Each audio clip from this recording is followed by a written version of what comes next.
రేవంత్ సర్కారు ఆర్థిక డొల్లతనం బట్టబయలైంది. ఉద్యోగులకు జీతాలు ఇవ్వలేకపోతున్నామని రేవంత్ రెడ్డి వ్యాఖ్యలపై జాతీయ మీడియా సైతం తూర్పారబట్టాయి. తెలంగాణ రాష్ట్రం దివాళా తీసిందని రేవంత్ బీద ఏడుపులను ఎండగట్టాయి. ఓవైపు తెలంగాణ దివాళా తీసిందనే దిక్కుమాలిన కూతలు కూస్తూ మిస్ వరల్డ్ పోటీలు ఎలా నిర్వహిస్తారని జాతీయ మీడియా దుమ్మెత్తిపోశాయి. రేవంత్ రెడ్డి చేస్తున్న అప్పులను దాచిపెట్టి బీఆర్ఎస్ ప్రభుత్వంపై నిందలు వేయడమేంటని ప్రశ్నల వర్షం కురిపించాయి.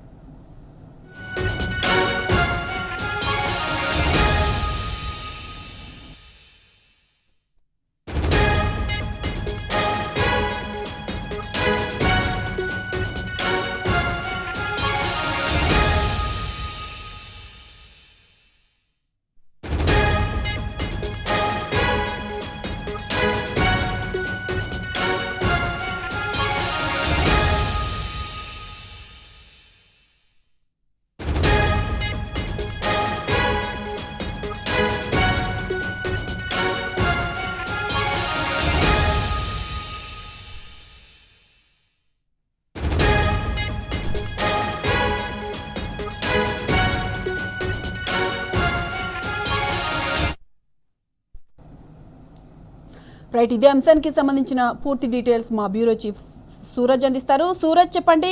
ఉద్యోగులకు జీతాలు ఇవ్వలేకపోతున్నామని రేవంత్ రెడ్డి స్వయంగా వ్యాఖ్యలు చేసిన నేపథ్యంలో జాతీయ మీడియా సైతం తూర్పారబట్టింది చూస్తున్నాం. రేవంత్ మతిలేని మాటల్ని మనం ఎలా చూడొచ్చు అంటారు సూరజ్? మాధవి, ఆర్థిక క్రమశిక్షణ, స్వీయ ఆర్థిక విధానాలు లేని పాలకుల డొల్లతనాన్ని బట్టబయలు చేస్తుందని చెప్పొచ్చు. రాష్ట్ర రాబడి రోజు రోజుకు తగ్గుముఖం పడుతున్న పరిస్థితి చాలా స్పష్టంగా కనిపిస్తుంది. జనగామలో జరిగిన ప్రజాపాలన ప్రగతి బాట బహిరంగ సభలో ముఖ్యమంత్రి రేవంత్ రెడ్డి కూడా ఈ విషయాన్ని ఒప్పుకున్నాడు. గతం కంటే రాష్ట్ర ఆదాయం గణనీయంగా పడిపోయిందని చెప్పేసి కూడా ఆయన వెల్లడించిన పరిస్థితి మనం చూస్తున్నాం.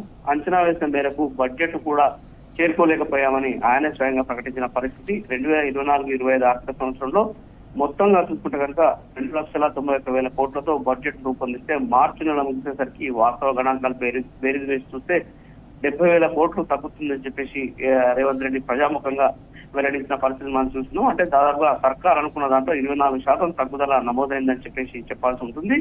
అయితే 2023 డిసెంబర్లో కాంగ్రెస్ ప్రభుత్వం శాసనసభలో ప్రవేశపెట్టిన శ్వేతపత్రంలో గడిచిన 9 ఏళ్ల ఆర్థిక గణాంకాలను విడుదల చేసిన విషయం కూడా మనం చూస్తున్నాము. ఆ లెక్కలు చూస్తే కనుక 2014 నుంచి 2023 వరకు అప్పటి ప్రభుత్వం బడ్జెట్ అంచనా వ్యయాల్లో సగటున 82.3% ఖర్చును చేసినట్టుగా వెల్లడైన విషయం తెలిస్తే, అంటే తెలంగాణలో గణనీయంగా ఆర్థిక పరిస్థితి రోజు రోజుకు దిగజారిపోతుందని చెప్పేసి చెప్పాల్సి ఉంటుంది. తెలంగాణ రాష్ట్రం ఏర్పడిన తర్వాత బడ్జెట్ లో పొందుపరిచిన ఆదాయ వ్యయాలను అందుకోవడంలో ఇంత దారుణమైన పరిస్థితి ఎప్పుడూ తలెత్తలేదని చెప్పేసి కూడా ఆర్థిక నిపుణులు అభిప్రాయం వ్యక్తం చేస్తున్నారు. అంటే ప్రధానంగా భూముల అమ్మకం కావచ్చు, సెంట్రల్ గ్రాంట్స్ పైన కోతపడడం ఊహకందని పరిణామాలుగా చెప్పుకోవచ్చు. ఇదే ఆర్థిక పరిస్థితి దెబ్బకొట్టిందని చెప్పేసి ఒక వాదన కూడా తెరపైన ఉంది. ఇక ఈ ఆర్థిక సంవత్సరంలో 30,000 కోట్ల రూపాయలు భూముల అమ్మకం ద్వారా సమీకరించాలని చెప్పేసి ప్రభుత్వం తలపెట్టింది.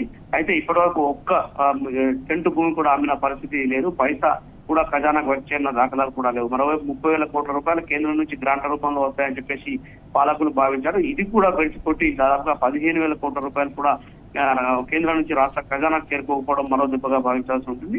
ఇది కాకుండా వివిధ కారణాలతో ఎక్సైజ్ ఆదాయానికి కూడా దాదాపుగా 1,100 కోట్ల రూపాయలు గండిపడిపోయింది. రాష్ట్రంలో డ్యూటీ ఫ్రీ మద్యము, చీప్ లిక్కర్ ఏర్లై పారడం ఎందుకు కారణమని చెప్పేసి కూడా విశ్లేషకులు భావిస్తున్నారు. ప్రభుత్వం అప్రమత్తంగా ఉండకపోవడం వల్లే అధిక రాబడి వచ్చే ఆబ్కారీ శాఖ సైతం నష్టాలు ఎదుర్కోవాల్సి వస్తుందని చెప్పేసి కూడా ఆ రంగ నిపుణులు అభిప్రాయం వ్యక్తం చేసిన పరిస్థితి కనిపిస్తుంది. పాలకులు ఇంకా ఇదే పంతా కొనసాగిస్తే మాత్రం రాష్ట్రంలో ఆర్థిక పరిస్థితి మరింత దిగజారిపోయి రాష్ట్రం ఊబిలోకి కూరుకుపోవడం ఖాయమన్న అభిప్రాయాలు కూడా వ్యక్తం అవుతున్న పరిస్థితి కనిపిస్తుంది. ఇవన్నిటికీ భిన్నంగా శాంపుల్ రిజిస్ట్రేషన్ల శాఖకు సంబంధించిన ఆదాయం కూడా పడిపోయింది. కమర్షియల్ ట్యాక్స్, సేల్స్ ట్యాక్స్ విభాగాల్లో సైతం అనేక లుకలుకలు ఆ రంగంలో కూడా నష్టాలు చవిచూసేలా పరిస్థితిని తీసుకెళ్తున్నాయి. ఈ సంవత్సరం చూస్తుంటే కనుక GST కూడా గణనీయంగా పడిపోయిన పరిస్థితి. Right, Suraj. Thanks for the updates.